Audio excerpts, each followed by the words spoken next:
nom est Guy Jacques, je vous souhaite la bienvenue à l'émission Cœur des Appalaches. Le dossier des travailleurs étrangers temporaires a occasionné une levée de boucliers dans la région de Thetford Mines et de Chaudière-Appalaches. Qu'est-ce qui arrivera à ces travailleurs immigrants? La survie de certaines entreprises est-elle menacée? Pour en discuter, nous recevons aujourd'hui M. Marc-Alexandre Brousseau, maire de Thetford Mines et président de la nouvelle commission sur l'immigration de l'Union des municipalités du Québec. Bonjour à vous. Bonjour, merci de me recevoir. Merci d'être là avec nous. Écoutez, c'est un sujet quand même préoccupant pour la région. Moi, je vois ça comme une véritable épée de Damoclès au-dessus de la tête, finalement, de toute la région, des travailleurs étrangers temporaires, aussi des étudiants aussi qui sont concernés là-dessus. Mon Dieu, c'est une tragédie potentielle.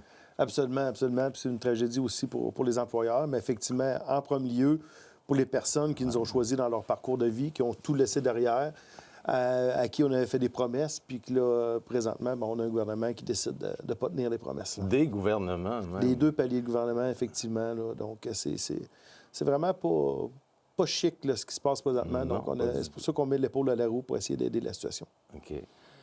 Comme ça, ouais, je regardais un peu quand j'ai fait mes recherches. Donc, les deux paliers de gouvernement, au fond, ont fait des modifications assez simultanées, finalement, au programme des travailleurs étrangers temporaires par Ottawa, suspension du programme de l'expérience québécoise par Québec. Comment peut-on expliquer la situation actuelle et les impacts concrets dans notre région? Bien, en fait, c'est pas si compliqué, là. Nos paliers de gouvernement ont décidé qu'ils voulaient restreindre l'immigration sans respecter l'engagement qu'on avait pris auprès des gens qui nous ont choisis. Ces gens-là sont arrivés chez nous. Ces gens-là ont commencé à se former ou ont commencé à être formés en entreprise. Si ça fonctionnait vraiment pas, on les aurait déjà retournés. Il faut se souvenir de ça, parce que ça fait que là, on a quand même des personnes qui sont ici, qui sont capables d'opérer, qui apprennent à parler français, ils occupent déjà un logement, parce que, oui, la pénurie de logement, oui, mais là, ils occupent déjà un logement. Puis ils travaillent, ils contribuent, ils payent des impôts. Contribuent à l'économie de toute la région aussi. Contribuent à l'économie, il y a des étudiants qui sont dans des programmes d'études au cégep qui, possiblement, seraient sur le bord de la fermeture parce qu'on manquait d'étudiants. Donc, ça a vraiment juste du bon. Là. On cherche le problème. Je ne sais pas si réellement, à Montréal, à Laval, c'est un problème, là. Mais ici, là, ça ne causait pas. C'était une solution. C'était pas un problème, c'était une solution. Et on vient couper la solution, finalement, ou en tout cas, on menace de le faire d'une façon ou d'une autre. Je veux dire, le programme des travailleurs étrangers temporaires, OK, c'est une chose. L'autre, pour le programme de l'expérience québécoise, qu'on veut remplacer par autre chose, mais qui n'a pas les mêmes normes du tout. Ça vient mettre des bâtons dans les roues, finalement, de tout le monde. Bien, c'est ça, mais surtout, justement, je le disais, là, des personnes... On est en train de créer des drames humains. Oui. Il y a vraiment une anxiété incroyable. J'ai rencontré des gens issus de l'immigration ici à Thetford de l'autre jour. Il y avait un groupe de personnes. Les gens sont en panique. Là. Ça crée vraiment des problèmes d'anxiété auprès de ces personnes-là qui vont peut-être être obligés de retourner chez eux alors que leur chez eux, maintenant, c'est ici, là. C'est complètement aberrant, ce que je trouve de mon côté. Pensez-vous que les gouvernements ont suffisamment tenu compte des réalités économiques régionales avant d'imposer ces restrictions-là? Absolument pas. Absolument pas. Ils n'ont pas l'habitude de le faire. Okay. Ils n'ont pas l'habitude de comprendre qu'au Québec, il y a autre chose que Montréal et Québec. Donc, il faut absolument faire en sorte de faire valoir nos points de vue. C'est ce qu'on fait présentement. Vous avez dit en ouverture que, oui, la ville de Thetford, la MRC des Appalaches, Chaudière-Appalaches était concernée par ça, mais je suis aussi président du caucus des cités régionales de l'UMQ, donc toutes les villes de taille moyenne au Québec. Ça part de Gaspé, ça va jusqu'à Rouyn-Noranda, Amos, Alma, Sept-Îles, Bécomo. Tout le Québec, au fond. Tout le Québec, en fait. Puis dans mon caucus, c'est un sujet qui est ressorti très, très fort aussi. Donc, c'est pas juste dans Chaudière-Appalaches. L'enjeu de la pénurie de main-d'œuvre était très grand. Nous, on l'a vécu il y a quelques années, en fait. C'était notre cheval de bataille. Il faut trouver des façons de contrer la pénurie de main-d'œuvre. Puis dans les façons qu'on a trouvées de contrer cette pénurie-là, c'est d'aller chercher des gens où est-ce qu'ils sont, dans leur pays, parce que les gens qui sont arrivés à Montréal, en immigration, ils s'en viennent pas chez nous. Ça fait qu'il fallait aller les chercher où est-ce qu'ils étaient. Ça a fonctionné, ça a donné des résultats. Ça permet à nos entreprises, justement, de continuer à se développer. Mais là, présentement, c'est toute la volonté de développement de nos entreprises. Est-ce qu'ils vont développer des nouveaux marchés, des nouveaux produits, s'ils ne savent pas s'ils vont avoir la main-d'œuvre pour les combler? Parce que là, on parle de travailleurs qui sont déjà arrivés. Mais en plus de ça, on a une population vieillissante. Nos gens d'ici vont prendre leur retraite en grand nombre. Donc, ça va faire encore plus de postes à combler qu'on savait déjà qu'on aurait de la difficulté à les combler. Fait que si on perd nos immigrants puis on perd les gens qui partent à la retraite, ça va être une catastrophe dans nos entreprises. Oui, et là, écoutez, la région s'est quand même relevée beaucoup de l'époque minière, grâce un peu à ça, finalement, et à toutes les PME qui sont arrivées. Et maintenant, tout ça est menacé, finalement. Exactement, exactement. On était sur une belle lancée économique dans notre région. Je pense que les gens nous regardent de plus en plus. Les gens sont fiers de ce que Thetford est devenu. Les gens d'ici aussi, puis les gens originaires de Thetford qui nous voient aller sont très contents. Mais si on veut que ça continue, bien, il faut absolument pouvoir avoir la main-d'œuvre pour opérer. Là, présentement, l'enjeu, il est là. Donc, on est à risque de voir des entreprises fermées, se délocaliser ou fermer des corps de travail.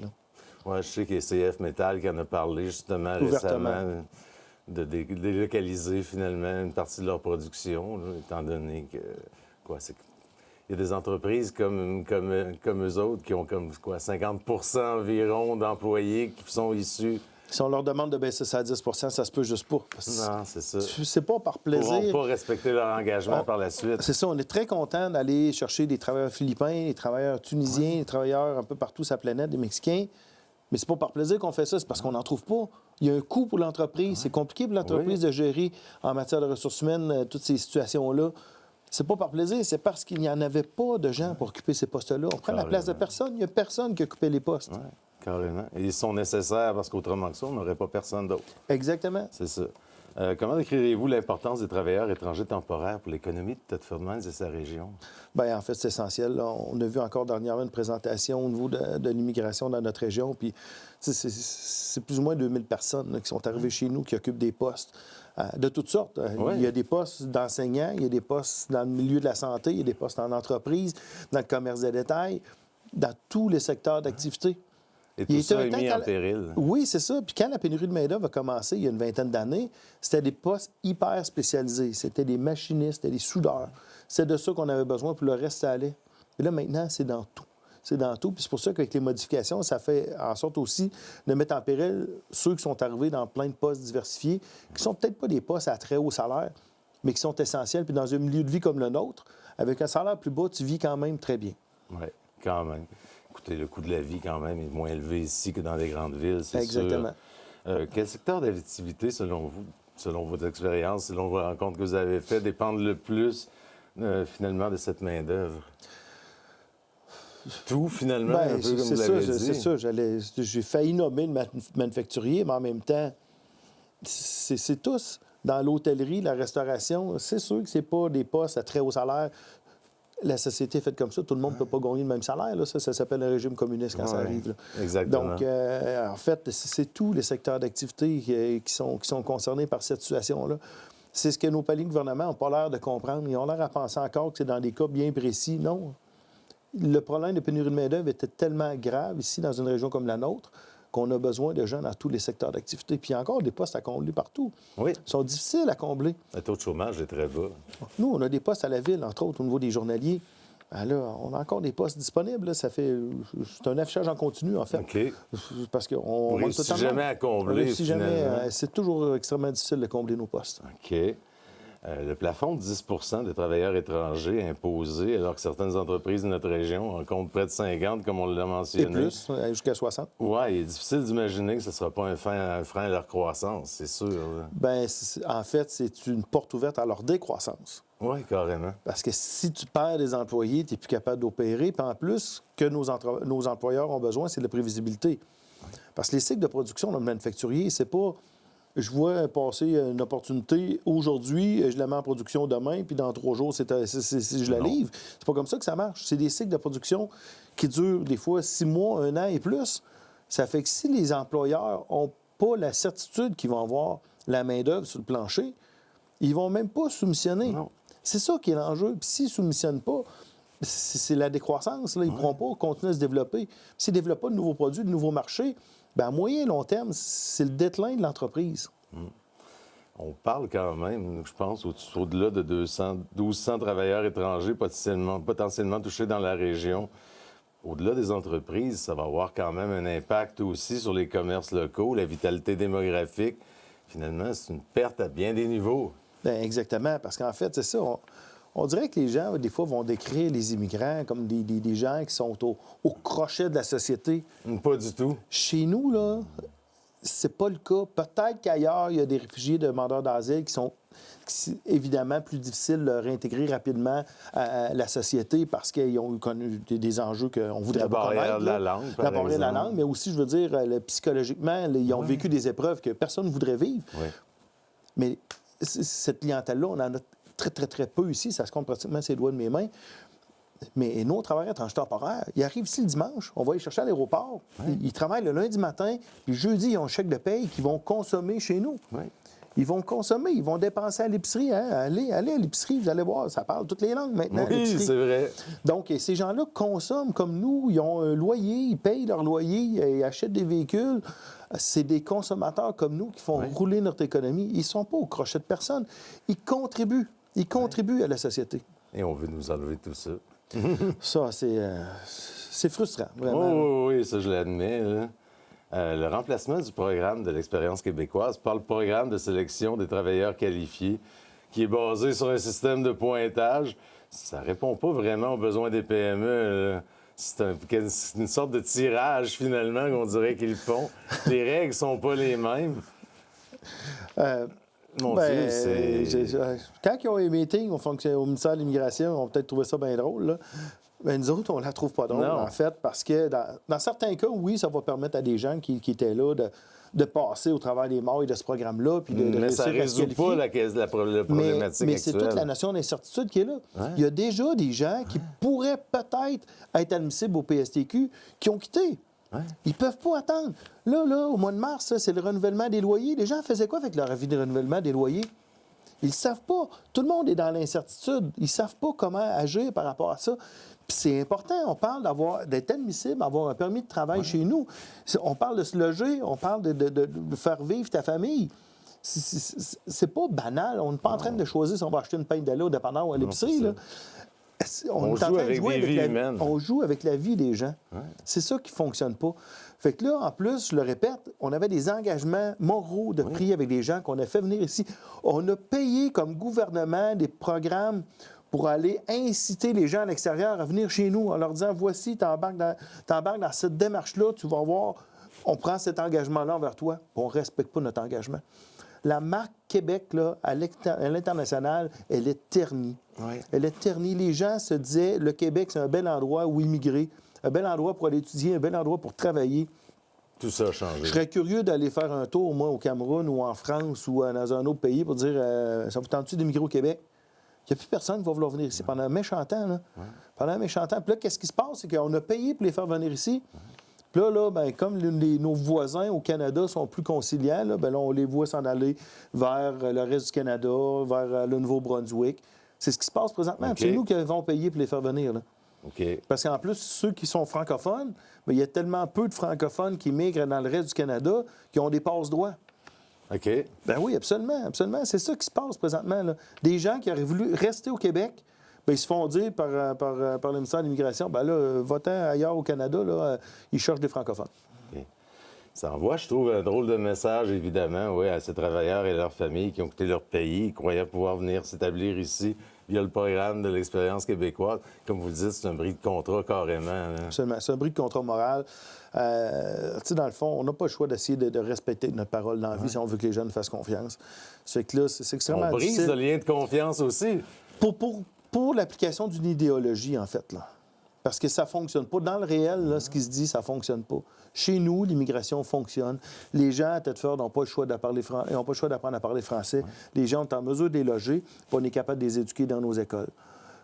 Le système de santé, il craque déjà de partout. Ouais. C'est pas à cause d'eux qu'ils craquent. Non. Puis sincèrement, si on voulait que ces gens-là apportent une partie de la solution de notre système de santé, bien, travaillons à faire en sorte à les orienter vers les métiers de la santé pour que peut-être que pendant quelques années, ça va passer serré, mais quelques années plus tard, par exemple, si on a réussi à faire en sorte que ces gens-là se redirigent vers des métiers de la santé, bien, on va juste aider toute la société québécoise. La Ville de Thetford a adopté une résolution pour appuyer les revendications de l'UMQ, soit pour le gouvernement du Québec de mettre en place dès maintenant une clause de droit acquis pour les orphelins du programme d'expérience québécoise, et pour le gouvernement du Canada de réduire la pression en renouvelant les permis temporaires des personnes qui sont déjà au Québec, et tout en permettant de recruter des personnes dans des secteurs où les besoins sont critiques. Ça en est où les démarches présentement auprès des gouvernements? Y a-t-il une attention de leur part? Y a-t-il quelque chose qui se passe ou si ça en est au point mort? Bien, en fait, on a fait... l'UMQ, l'Union des municipalités, a été le leader de ce dossier-là au Québec dans les derniers mois. On a fait une grosse conférence de presse à Québec où est-ce qu'il y avait 30 organisations de la société civile qui étaient présentes.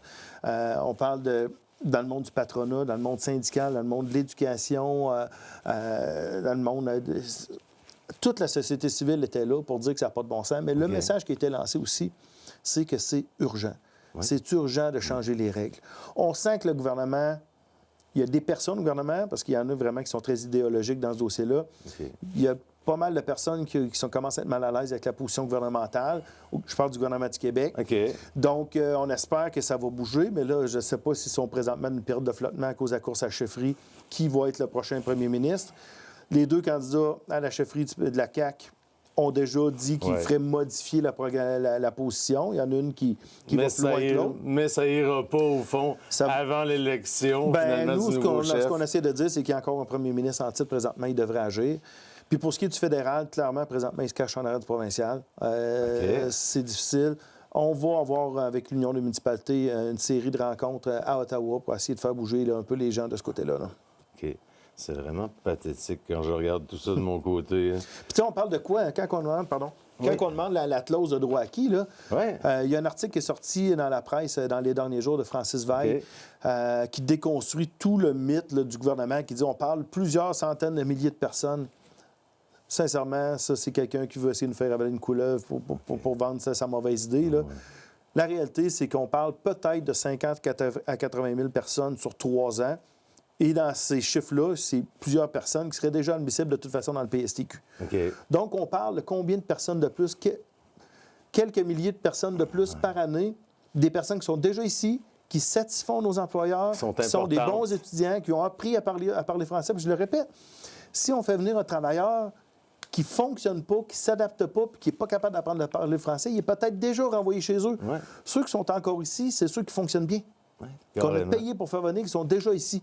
Au pire, on en fait rentrer moins après s'il faut, mais ceux qui sont ici, il faut les laisser. Oui, il faut les garder. Il faut les garder. C'est une condition incroyable. Regarde, autrement ça, on s'en sortira pas.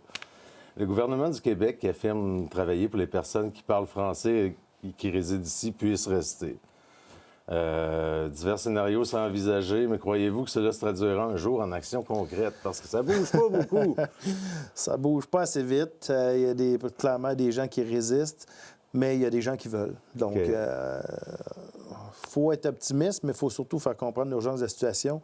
Parce que des fois, prendre son temps, c'est une façon de répondre négativement. Parce que si tout le monde est parti, une fois que ta décision est prise, ta décision ne vaut plus rien. Ça presse de faire en sorte de rassurer les gens, de rassurer les employeurs, de donner de la prévisibilité autant aux humains qui nous ont choisis qu'aux employeurs qui veulent savoir de quelle façon ils vont pouvoir opérer leur entreprise, de quelle façon ils peuvent soumissionner sur des contrats. Il faut donner de la prévisibilité.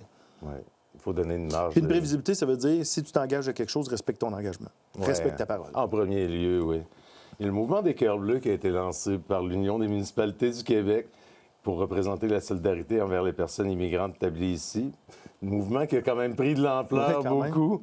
Quelle est l'importance d'un tel geste collectif? Ça vient en appui, finalement, à toutes les revendications qui sont mises de l'avant. Hein? Ça a permis de créer une belle mobilisation, puis je me sens terriblement coupable de ne pas avoir mis mon cœur bleu aujourd'hui. Félicitations d'avoir mis le vôtre. J'ai tellement porté dans la dernière semaine qu'aujourd'hui, je n'ai pas pensé. Mais non, ça a permis vraiment de rejoindre beaucoup de gens qui ont eu l'occasion, par le cœur bleu, de manifester leur appui. Tu sais, je vois des gens... Une sensibilisation aussi qui se fait. C'est ça, des citoyens lambda là, qui ont été... frappés par cette injustice-là, parce que c'est de l'injustice présentement qu'on crée. Tu sais, il peut y avoir des gens, des étudiants qui ont fait les 3/4 de leur parcours comme c'était supposé, puis là, on vient de leur fermer la porte au bout de leur parcours alors que tout est pratiquement terminé. Non, ça ne fonctionne vraiment pas. Donc, cette mobilisation-là qui a permis à plein de gens de s'afficher en fonction de cette volonté-là. Puis, tu sais, on parle si je me souviens bien, l'UMQ a fait un sondage, c'est 79 % des Québécois qui disent ceux qui sont ici, il faut les garder. Ben oui. Il faut les garder. Puis je me demande tout le temps, le 21 % pourquoi il ne veut pas les garder? il a peut-être mal compris de quoi on parle. Pas compris la problématique, Ils n'ont vraiment. pas compris la problématique, mais c'est trop facile de mêler les dossiers d'immigration. Puis là, on a le Parti québécois dernièrement qui a sorti un autre sondage, mais encore une fois, ça a été mêlé plein d'autres choses ensemble. OK. Nous, on parle des travailleurs étrangers temporaires, on parle des gens admissibles au PEQ. C'est de ça qu'on parle. On ne parle pas de tous les autres types d'immigration. C'est de ça, c'est cette situation-là qu'il faut régler présentement. Parfait. Quand on regarde tout ce qui se passe, au fond, même les étudiants qui suivent actuellement des cours de francisation, on ne sait pas ce qui va se passer. Pour les autres étudiants non plus, c'est une catastrophe, là, carrément, pour de nombreuses personnes. Ah oui, puis c'est sans compter qu'on a ralenti le parcours des gens parce qu'à un moment donné, le gouvernement avait arrêté de financer la francisation. Il fallait OK. quasiment se cacher Ouais, pour c'est être capable vrai, de donner ça. des cours de francisation. Là. C'est vrai. Puis heureusement, on a eu des gens qui ont été créatifs, là, qui essayaient de faire ça un peu par la bande, puis qui disaient on va se faire taper ses doigts. Mais Il faut que ça se fasse. bien, c'est ça. On les fait venir, puis on veut qu'ils parlent français. On peut-tu bien les franciser? Mais oui. Les gens veulent, sont volontaires. Les gens faisaient leur corps de travail, puis en plus, ils venaient faire un autre corps de soir à l'école pour apprendre le français. Bravo à ces gens-là. Oui, mais... Il faut respecter les dit- efforts de ces gens-là. Là. Oui, on décourage des espoirs assez incroyables, d'une Ouais, façon assez exactement, incroyable. là. Exactement. C'est sûr que quand ils vont pas rappeler le cousin qui est resté aux Philippines pour dire viens-t'en au Québec. Là. Présentement, c'est pas ça qui se passe.